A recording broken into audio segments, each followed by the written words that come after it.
नमस्ते, सत श्री अकाल, जय हिंद। प्यारे बच्चों, कैसे हो आप लोग? उम्मीद है स्वस्थ होंगे, जिंदाबाद होंगे और अपने पेपर की तैयारी बहुत अच्छे से कर रहे होंगे। मैं राजकुमार स्वागत करता हूँ आपके अपने यूट्यूब चैनल रोजगार सारथी में। तो जैसा कि आप लोग जानते हैं कि हम लोग रोजाना एक करंट अफेयर कर रहे हैं। तो आज के करंट अफेयर कौन सी है हमारे? आज के करंट अफेयर है 10 जनवरी, सॉरी 11 जनवरी और कितना, 11 जनवरी 2024 के। ओके, तो आज हम लोग, जैसा कि मैंने आपको पहले ही बता रखा है कि हम लोग क्या करते हैं, हम लोग इस करंट अफेयर में क्या क्या काम करते हैं। पहले करंट अफेयर करते हैं, उसके बाद क्या करते हैं, लास्ट के 5 क्वेश्चन हम लोग रखते हैं स्टैटिक जीके के। कौन से? Static GK. ओके, साथ साथ में हम लोग स्टैटिक जीके भी कवर कर रहे हैं, क्योंकि स्टैटिक जीके अलग से करने का भी समय अपने पास कम है। यूपी पुलिस का एग्ज़ाम करीब है और हम लोग इस करंट अफेयर को यूपी पुलिस एग्ज़ाम के लिए भी ले सकते हैं। ओके, यूपी पुलिस के लिए भी आप लोग इस एग्ज़ाम को ले सकते हैं। तो आप लोग ये दिमाग में रख लीजिए कि हाँ, ये यूपी पुलिस के लिए भी करंट अफेयर है। ओके, तो अभी इसी उम्मीद के साथ बढ़ते हैं आगे। देख लीजिए किस 11 जनवरी 2024 के करंट अफेयर्स। ओके, आप ये किस किस एग्ज़ाम के लिए ले सकते हैं? एसएससी जीडी, यूपी पुलिस और अन्य कोई भी बंडी एग्ज़ाम के लिए आप ले सकते हैं। ओके, चलिए, यू कैन डू इट। आप सब कुछ कर सकते हैं, कुछ भी असंभव नहीं है अगर आप चाहें तो। ओके, आप एक काम करिए, सबसे पहले चैनल सब्सक्राइब कर दीजिए। ये भी असंभव नहीं है, अगर आप चाहें तो चैनल को सब्सक्राइब कर सकते हैं। ओके, चलिए बढ़ते आगे, जानते हैं प्रश्न नंबर 1 के बारे में। प्रश्न नंबर 1 क्या कहता है हमारा? प्रश्न नंबर 1 कहता है कि वाईवेट गुजरात ग्लोबल समिट के मुख्य अतिथि कौन थे? जो वाईवेट गुजरात ग्लोबल समिट के मुख्य अतिथि कौन थे? ओके, जो एक समिट होगी वो आज ही हुई थी। कौन? 10 नवंबर को हुई है। तो उसके मुख्य अतिथि कौन थे? तो 10 नवंबर के मुख्य अतिथि कौन थे? 10 से 12 नवंबर बीच चलने वाली ये समिट है, 10 से 12 के बीच में। ओके, कब ये चलेगी? जनवरी का। ओके, जैन को, 10 से 12 जैन को चलेगी ये। तो इसके मुख्य अतिथि कौन व्यक्ति रखे गए हैं? तो क्या जानते हैं?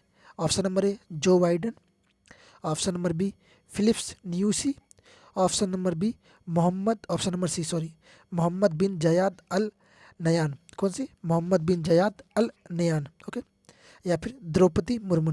तो जानते हैं वो व्यक्ति कौन है? द्रौपदी मुर्मू कौन है? द्रौपदी मुर्मू अपनी राष्ट्रपति जी हैं। क्या है?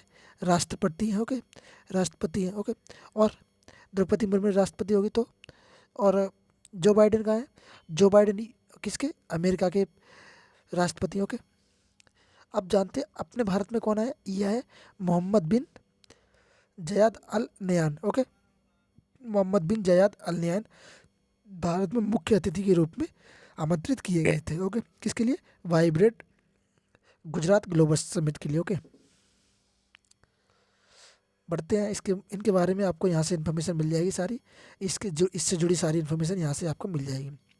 ये पीडीएफ मैं टेलीग्राम पे गिरवा दूंगा, और टेलीग्राम का चैनल लिंक मैं डिस्क्रिप्शन बॉक्स में लगा दूंगा।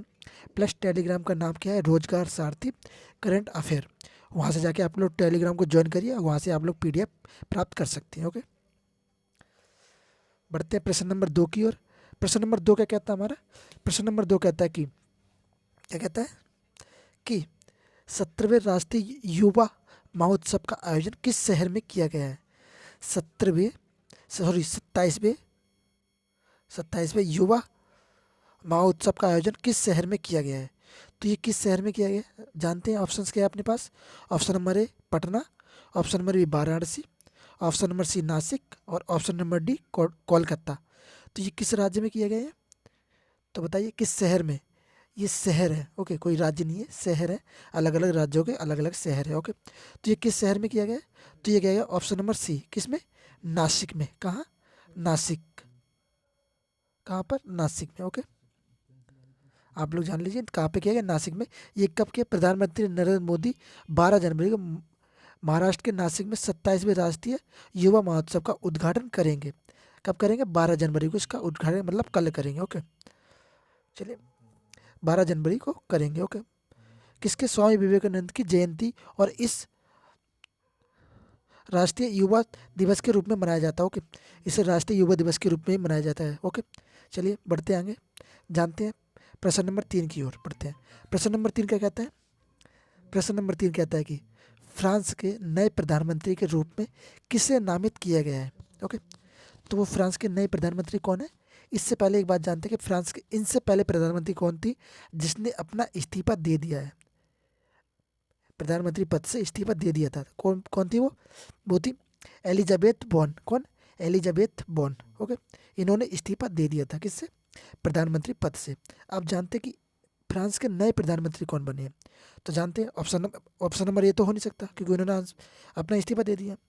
तो जानते हैं कौन होगा? ये तो नहीं है। तो ऑप्शन नंबर बी ग्रेबियल ऑल्ट, या फिर सेविस्टिक लुक्यू, या एमेन्यूलो एमेन्यूलो मैक्रोन। यार इनके नाम भी ऐसे है ना, जवान पे आ ही रहे। एमेन्यूलो मैक्रोन। ओके, इनने किया है। तो कौन बने नए प्रधानमंत्री? तो कौन बने? ऑप्शन नंबर बी गैब्रियो अटल। कौन? गैब्रियो अटल। कौन? गैब्रियो अटल, गैब्रियल अटल। ओके, गैब्रियल अटल बने हैं। ओके, ये कितने वर्ष की है? इनकी आयु कितनी वर्ष की है? इनकी आयु 37 वर्ष की। देखो 37 वर्ष की आयु में व्यक्ति प्रधानमंत्री बन गया किसी राज्य का, किसी देश का। ओके,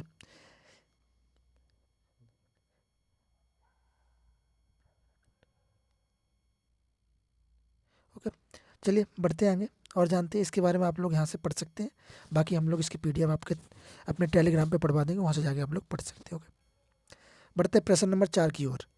प्रश्न नंबर 4 आपके सामने प्रस्तुत होता है। प्रश्न नंबर 4 क्या कहता है आपसे? कहता है कि मुझे पढ़ो। क्या कह रहा है?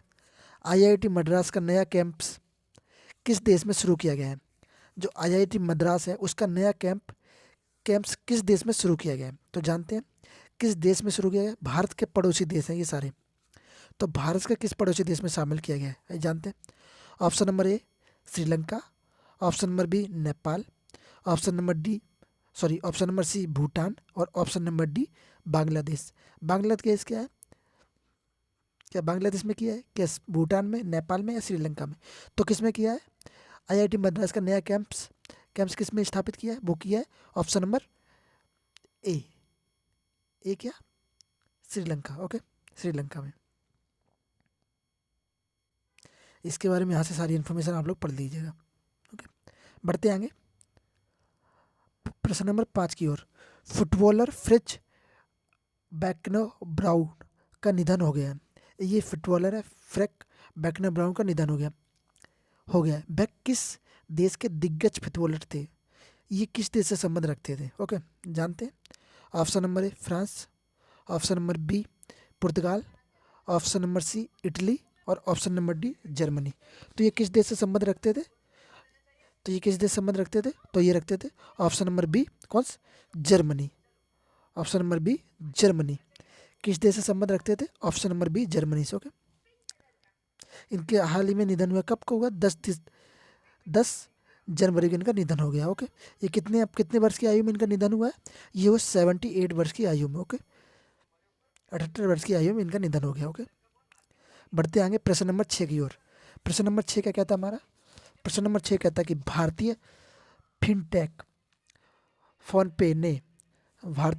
फोनपे ने हाल ही में अपने इंटरनेशनल पेमेंट बिजनेस का सीईओ किसे नियुक्त किया है?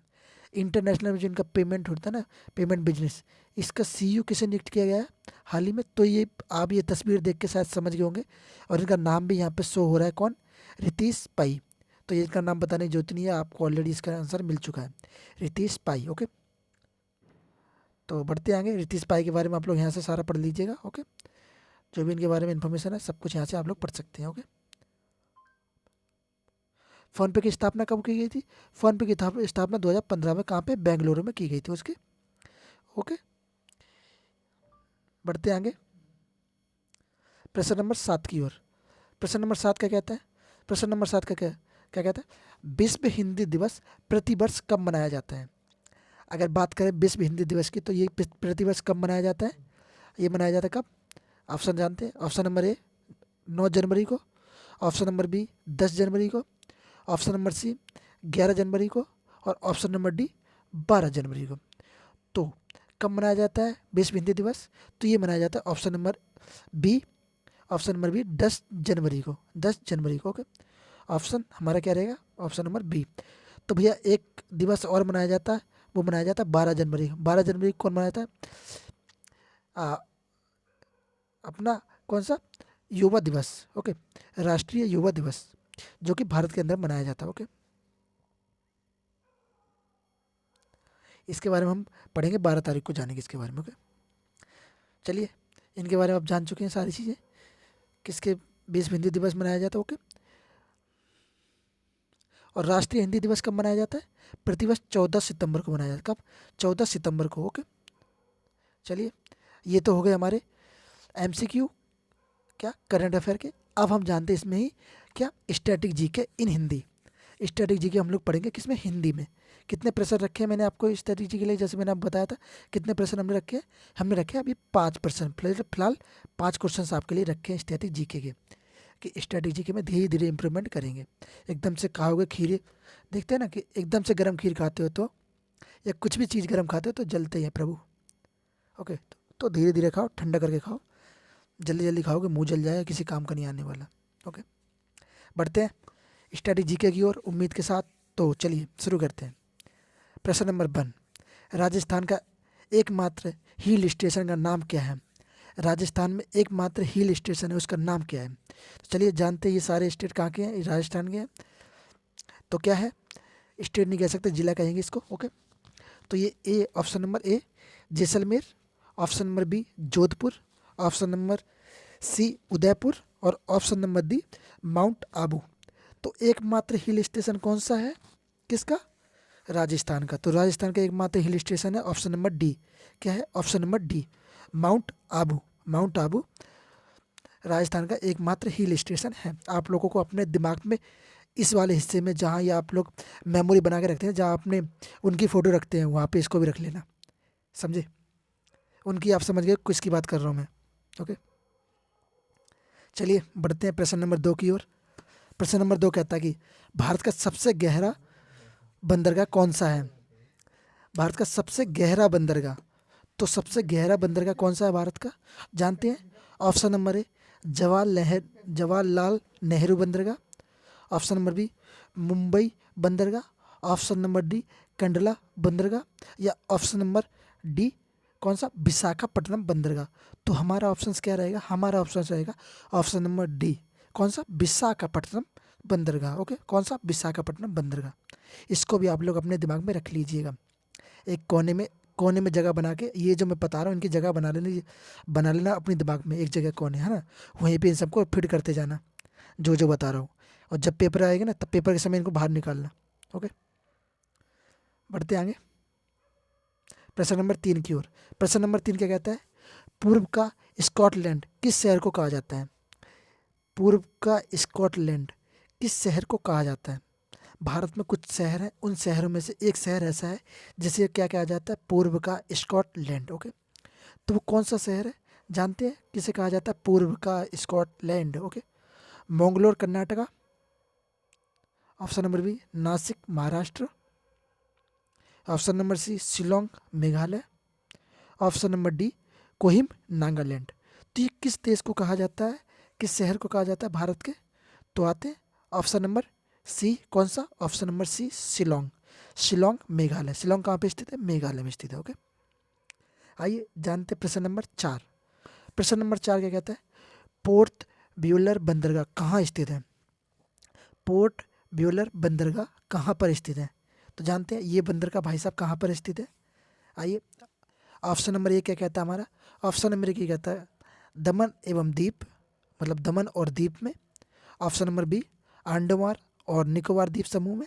ये अंडमान निकोबार द्वीप समूह, ये एक द्वीप समूह है। अगर आप ये देखेंगे, अगर इंडिया का मैप बनाएंगे, तो हम जानते हैं कि इधर जब आप जाएंगे नीचे की ओर, एक मिनट जरा, जब आप, एक बार मैं दोबारा बनाया था मैप, ये जो इंडिया का मैप है, अगर आप इधर जाएंगे तो इधर एक ग्रुप है अंडमान निकोबार द्वीप समूह का। तो ये द्वीप समूह, इसमें कम से कम कितने बोले जाते हैं? 200 से लेकर 500 के बीच में इसमें छोटे छोटे छोटे द्वीप हैं।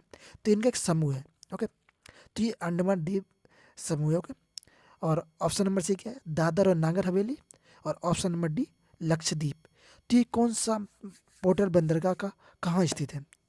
तो ये क्या है? ये है ऑप्शन नंबर बी, कौन सा? Option number B. Option number B यहाँ पे अंडमान और निकोबार द्वीप समूह में कौन सा पोर्टल बंदरगाह स्थित है। ओके, आइए जानते हैं प्रश्न नंबर कौन सा हमारा प्रश्न नंबर लास्ट और आखिरी प्रश्न हमसे क्या कहना चाहता है? आखिरी प्रश्न कहना चाहता है कि भैया हमारी बात सुन लो ध्यान से। ये कहना चाह रहा है, कहना क्या चाह रहा है? केरल राज्य का स्थापना किस वर्ष मनाई जाती है? एक राज्य है केरल, उस राज्य की स्थापना दिवस किस वर्ष मनाई जाती है? ओके, तो बताइए केरल राज्य की स्थापना वर्ष किस वर्ष मनाई जाती है? क्या ऑप्शंस क्या है अपने पास? ऑप्शन जानते हैं पहले। ऑप्शन नंबर ए 2 दिसंबर 1968, ऑप्शन बी 19 दिसंबर 1991, 5 दिसंबर 1971 और 1 नवंबर 1956 में। तो जाइए बताइए ये कब मनाई जाती है? ये मनाई जाती है 1 नवंबर 1956। 1 नवंबर 1956 कब मनाई जाती है? 1956 में। ओके, कौन सा कौन सा? केरल का राज्य स्थापना दिवस, जब केरल की स्थापना की गई थी। ओके, तो वीडियो अच्छी लगी है? अच्छी तो लगी होगी, जाहिर सी बात है, तभी आप इतनी देर तक रुके हो। वीडियो अच्छी लगी लाइक कीजिए, शेयर कीजिए, sorry, like, comment, share and subscribe जरूर करें। अपने दोस्तों के पास भेजो, उनसे बोलें भाई सब्सक्राइब करो, चैनल सर का है, आपका परिवार है, आप जितना चाहोगे सब्सक्राइब करवा सकते हो। आपके लिए पर चैनल बना है, आपको हम फ्री ऑफ कॉस्ट सारे सब्जेक्ट अवेलेबल करा रहे हैं। हमारी यही कोशिश है कि हम आपके सारथी बन के चलें, आप लोगों को आपकी जो वर्दी पाने का हिस्सा है उसमें हम कुछ योगदान दे सकें। ओके, मिलते हैं इसी उम्मीद के साथ नेक्स्ट वीडियो में करंट अफेयर की। तब तक के लिए जय हिंद, जय भारत, हंसते रहिए, मुस्कुराते रहिए मेरे दोस्तों।